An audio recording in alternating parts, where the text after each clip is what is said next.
Assalamu alaikum, dear listeners. I hope you're all well. Welcome to episode 4, I believe, the fourth week of the Pursuit of Wisdom podcast, where today, inshallah ta'ala, we're going to be talking about morality. I'll quickly just add a little caveat onto this.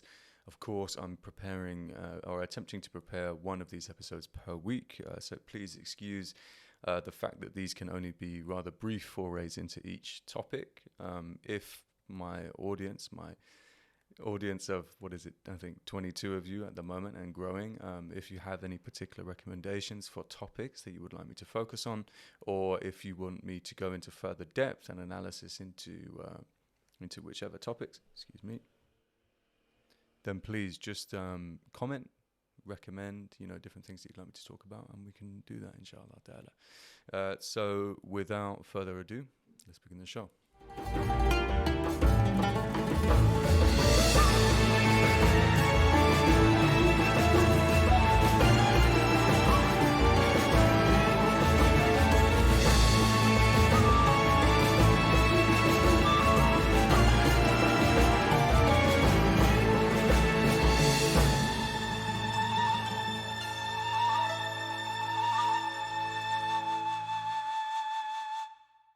This week's video is on morality.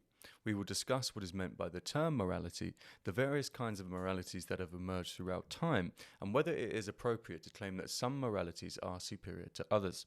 We will discuss the moralities of the so-called primitive societies, then those of early civilizations, proceeding to the modern day, and all will be compared and contrasted, of course, to the morality of the Abrahamic faiths, and most specifically, the Islamic tradition. Etymologically, the term moral comes from Latin mos, which means custom or habit, and it is a translation of the Greek ethos, which means nearly the same thing, and is of course the origin of the term ethics. Thus we will use the terms morality and ethics interchangeably from hence on. Going by the etymology of the word morals, morals are the customs and habits of a particular group that obviously define the group and distinguish them from others. As we know, though, this definition is deficient.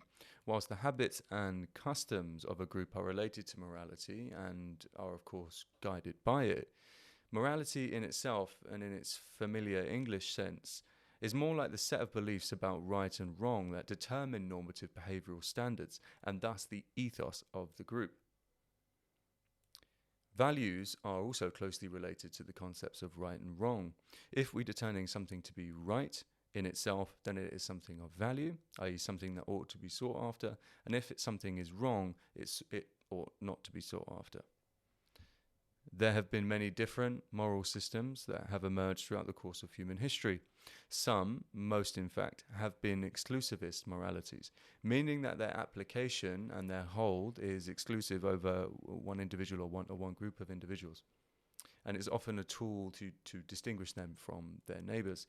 Others, and by far the least frequently occurring, but undoubtedly the most impactful in today's world, are universalist moralities that, as the name suggests, are generally applicable and generally hold, at least the proposition goes, they're generally applicable to the whole of mankind. Aside from the discrepancy in the scope of moral application, there has also been a division between subjective and objective moralities. The former are predicated on the position that there is no such thing as an absolute right or wrong, and that what is deemed normative in one culture and at one time can rightfully be deemed unacceptable in another culture at another time, or in fact at the same time. Objective moral traditions, on the other hand, accept the existence of an absolute right and wrong. For the ethical objectivist, moral laws are not invented, not conjured up by deliberation, but discovered. They exist within the nature of reality itself and are immutable. By and large, the world has been dominated by universalist moral ethics since the advent of the Christian and the Islamic traditions respectively. As we shall see, these two religions transform the moral landscape from the morality of the city-state or the tribe, each differing in respect to their laws, religious customs, gods, spiritual practices to a general mono-ethical system that unified almost the entire world under a set of generally held moral principles. Over the ages, there have been many ways in which we justify our particular moral positions. And in many cases, mythology and tradition, in others, spirituality or religion, or philosophy and reasoned argumentation. Today, this particular set of time, this particular moment in time, we have a peculiar moral ethic, which is kind of like I could call it a laissez-faire moral system, which takes bits from spiritual revelation, takes bits from argued reason, detaches the former from its spiritual foundation, and attempts to justify it through rational explanation, and fails, in my opinion. But anyway, let's go with section 1. In terms of the history of moral developments, a brief history, we have so-called primitive societies. 17th century English philosopher Thomas Hobbes wrote in his famous work, The Leviathan, that the state of nature, a quasi-fictitious historical condition in which human beings exist without government and central authority, would be a war of all against all, where life is famously solitary, poor, nasty, brutish, and short. In this state, individuals act purely out of self-preservation and fear of death, with no moral obligations or trust beyond what is necessary for survival. This was Hobbes's idea of the most primitive state of man, but it seemed it was just that, an idea, for we find no real evidence of societies that exist with absolutely no governmental structures at all, either extant today or in the historical record. Despite this, there are examples of tribal societies that, both today and in history, that have some resemblance to Hobbes's theory. These societies, tribal in nature, have no superseding centralized authority, no written legal codes or kind of universal moral principles to preside over or to govern them. They often fall into vicious vengeance-killing cycles and live in states of perpetual warfare. One famous example is the Amazonian Yanomami people, whose lack of organized government and propensity for perpetual inter-village or inter-tribal violence has been noted as resembling a Hobbesian state of nature. Other examples abound throughout history, and to this very day, tribal societies, though self-organized and cohesive within themselves, are often extremely violent and belligerent towards their neighbors. In this mode of social organization, the self and the group are inexorably linked and in opposition to everything foreign to it. This is the perfect example of the exclusivist moral system mentioned earlier. And so, yes, I think it's an important thing to think about. The original form of morality in the original form of society, being tribal society, extends moral behavior, ethical behavior, care, compassionate behavior, neighborliness to people within the group. Everybody outside of the group, for all intents and purposes, was a threat, was everything foreign to you was a threat, therefore worthy of, if not fear, hatred, loathing and at least poor treatment. Moving on from tribal societies to city-states and kind of the Greek model, the morality of the Greek city-state is one step up from the merely tribal.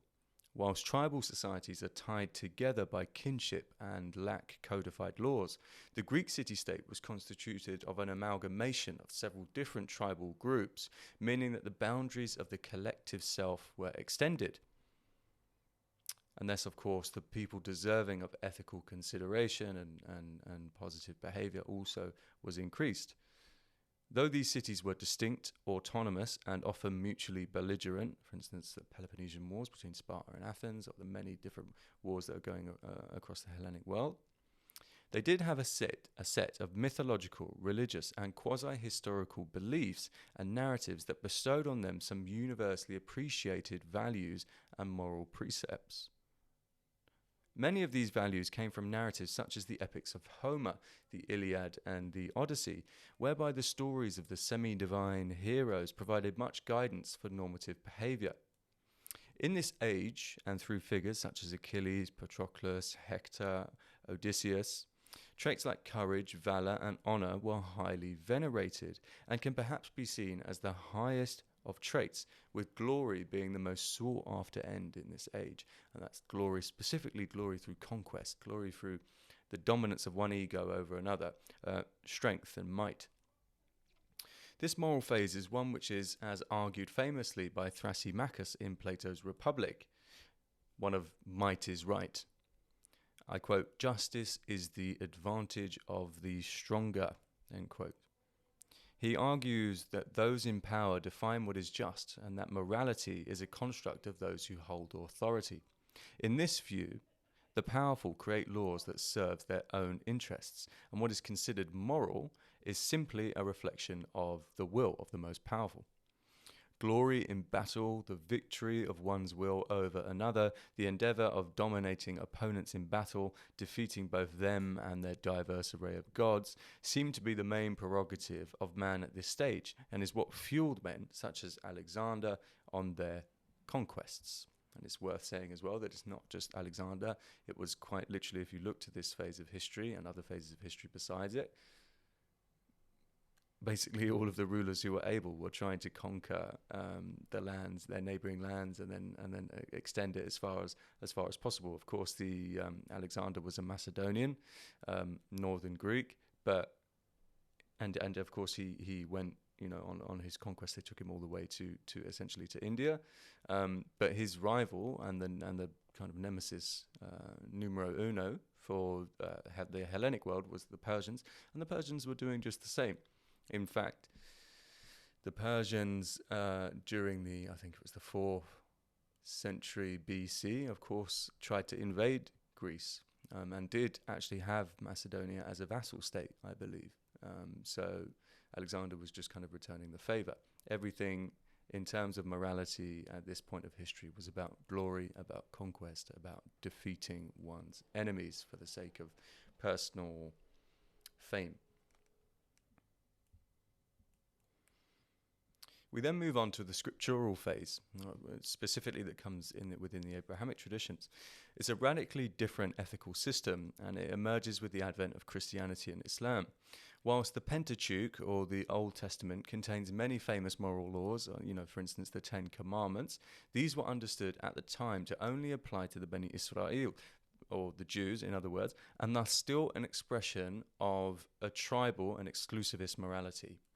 I think that this point could be contested, but certainly if you read the Talmud, many Jews and rabbinical figures believe that the 10 Commandments only apply, i.e. do not steal, or do not commit adultery, or do not murder.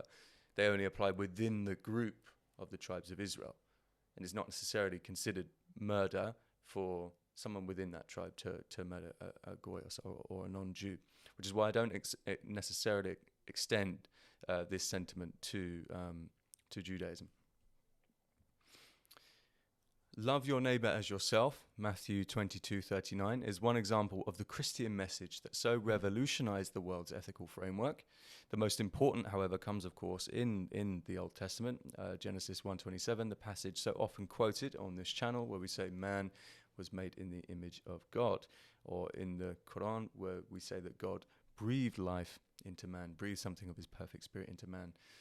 It obviously shows that man is not only of divine origin, but in some sense possessing of the divine essence and worthy of value.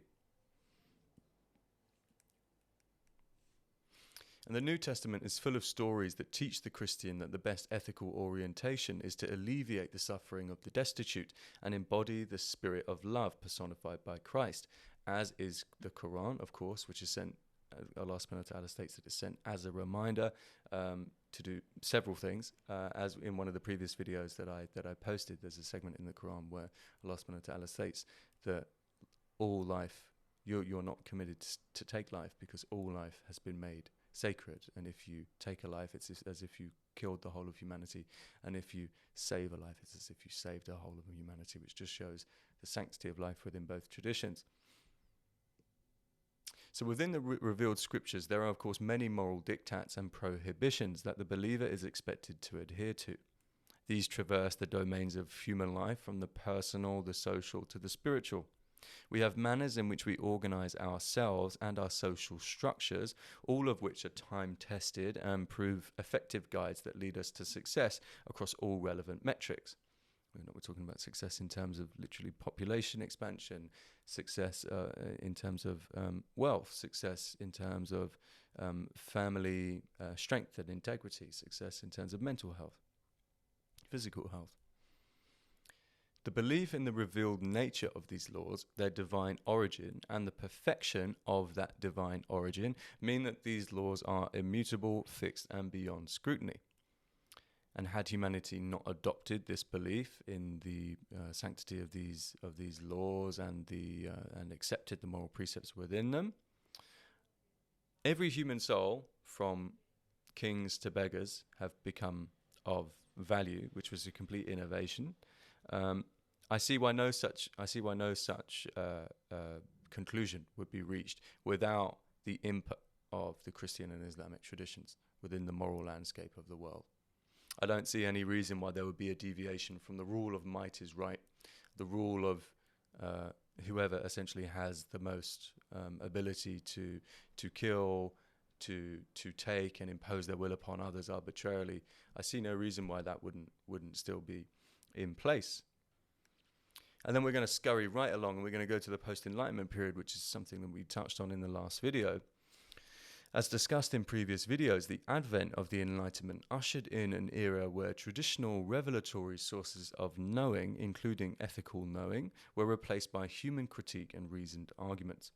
Reason and empirical evidence became the foundation for knowledge and ethical understanding, rather than reliance on divine revelation or religious authority. Immanuel Kant's concept of the categorical imperative is the perfect example of an attempt to argue for moral principles detached from revelation. The categorical imperative is the notion that a human should always be treated as an end in themselves rather than a means, and that the implication of this is that all human life is intrinsically valuable. He argued for the existence of a priori, i.e. things, facts before experience, or facts without being verified by experience, like the one just stated, that all human beings have intrinsic value. And if Kant is at one end of the spectrum, the post-Enlightenment early modern spectrum, arguing for a priori moral principles, then 19th century philosopher Friedrich Nietzsche is at the other end. Nietzsche posited that moral values are created rather than discovered. He viewed morality as a social construct that arises from specific historical and cultural contexts, rather than, of course, a priori truths. Though he didn't accept any objective claims about morality, he did believe that some were superior to others, and he famously believes that the worst, really, of all was the so-called slave morality of the Judeo-Christian traditions.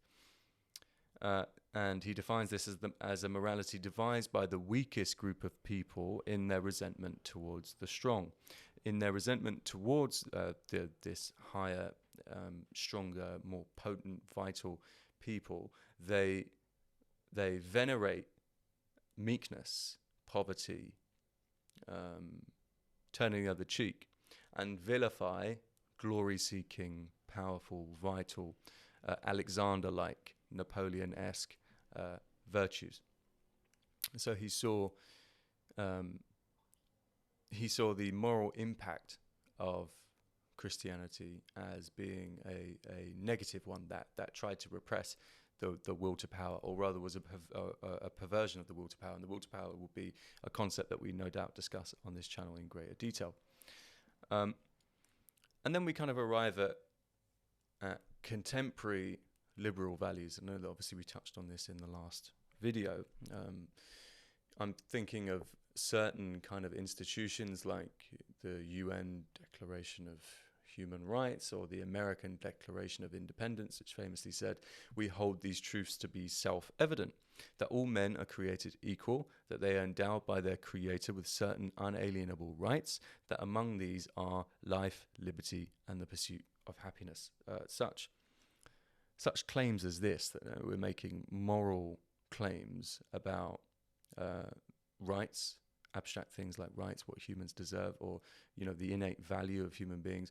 All of these things are, of course, beautiful and actually, in my opinion, should be accepted. But when you detach them from the spiritual framework which they are predicated on, they kind of become unsubstantiated and baseless.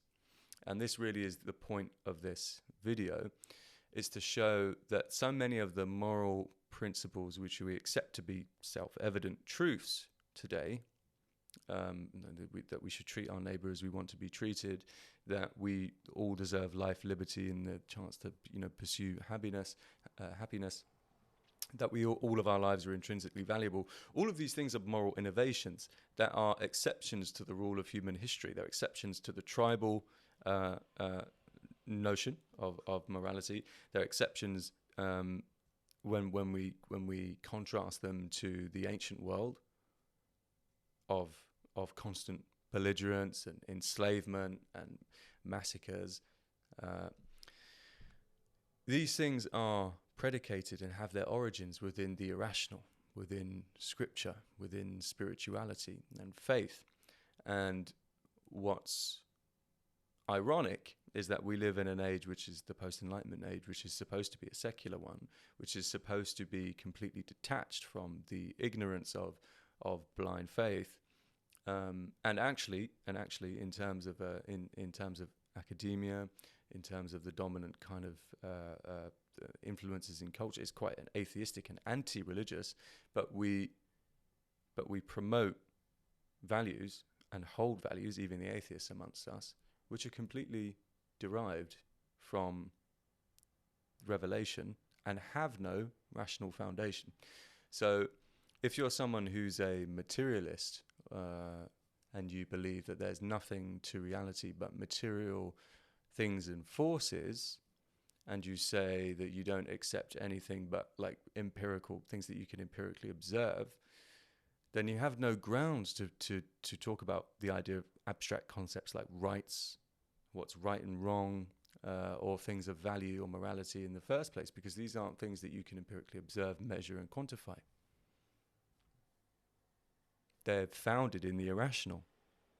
They're founded in the intuitive, and they're founded and based primarily within the revelatory. And so this is really just a brief kind of exploration into that idea, and we can think as well, what happens when we completely push religion and the irrational and faith out of our lives. What happens is we progress, or rather regress, in this detachment away from scripture. How many of these moral values, which at the moment we're holding to be self-evident truths again, how many of them will become completely lost? And I would argue actually that they are becoming completely lost. Not just the obvious ones, the social values around the sanctity of marriage, of the family, of childbirth, of traditional gender and social norms, which of course I've elaborated on in previous videos and will continue to elaborate on in the future. But I mean, if we look at examples like what's going on now in Gaza and in Lebanon, where what we're seeing is the wholesale slaughter, genocide of entire populations of people, with complete disregard for any notions of the sanctity of life, without any regard for the concept that we find in Genesis 1:27 from the Pentateuch, from the Hebrew Bible itself, that man was created in the image of God. Does this seem to be the way that you would behave towards the handiwork of the Almighty? No, it doesn't. People burning alive in tents, babies mutilated in the tens of thousands, women dead in the streets, children. It's terrible. And I'm not saying that heinous crimes weren't committed during the religious age, but though they might have been justified by religion, these justifications were illogical and incoherent. They were done despite religion. But at least religion provides a moral bridle to restrain the ego in its senseless whims to be violent and destroy. And if we remove that bridle, then we see what we see today. Genocide, destruction. For, yes, perhaps spiritual, dark purposes, but also just from a geopolitical perspective, for the sake of land grabbing, resources, the idea of nationhood, justifying the taking of life that Allah subhanahu wa ta'ala has made sacred. And it's tragic. But also, as I discussed in the previous video, if you look to the last century and the mass atrocities that happened within the last century, beginning from World War I, and the senseless slaughter of hundreds of thousands, millions of people, for the sake of what? World War II, the same. The dropping of the N-bomb on Hiroshima and Nagasaki, the murder of some 80,000 to 100,000 people in one go. The Soviet Union and Maoist China, there's slaughter of around about 60 million people collectively. This is what happens when you remove the restraints. When you remove the restraints of objective universal morality. When you remove the idea of divine judgment. When you remove the idea of personal responsibility in the akhirah, in the afterlife, for the actions that you sow here in this one. You remove that bridle. You make that concession, and the state of affairs becomes bleak, whether or not we're talking about in the home, with the loss of marriage, abortions, mass abortions, and the murder of millions of infants, mass divorce rates, mental health epidemics, declining races and groups of people, sexual perversions rampant in society. We have that at one end, and we have quite literally the potential for complete apocalypse and the destruction of not just ourselves but the earth itself on the other. This is why we need to halt ourselves in this progression, this modern project towards progressing or regressing, as I say, towards this place, this undefined location. What is it that we're progressing to? Where is it that we're going? And how do we know we're not progressing off of a very, very high cliff? And how do we know that we're not already mid-fall? Because I think that there are certain evidences that we are not just mid-fall, but we're very close to the ground. We need to check ourselves and remember, remind ourselves where the values that we hold so dearly still, like the sanctity of life for most of us, the fact that each of us is deserving of the inalienable right to freedom, life, liberty. We need to remember where that came from. We need to remember the origin of that notion. Respect it for the unique gem that it is. Because it is a unique gem in history. Cherish it because we will fall. Anyway, that's enough of that misery. I hope that this was okay as episode 4. Perhaps we will have to revise the format of this show. Perhaps it will have to be less than once a week so that I can perhaps endeavour a little bit further into the topics. But I really, really will, encourage you guys to provide me with feedback. I cherish your feedback. And if you have any recommendations for things for me to talk about, discuss and analyse, please tell me. If you want me to go further into certain things, please tell me. If you have any critiques, please feel free to tell me. That is the way in which we get better. So I love all of you. I send peace and blessings out to all of you with assalamu alaikum wa rahmatullahi wa barakatuh.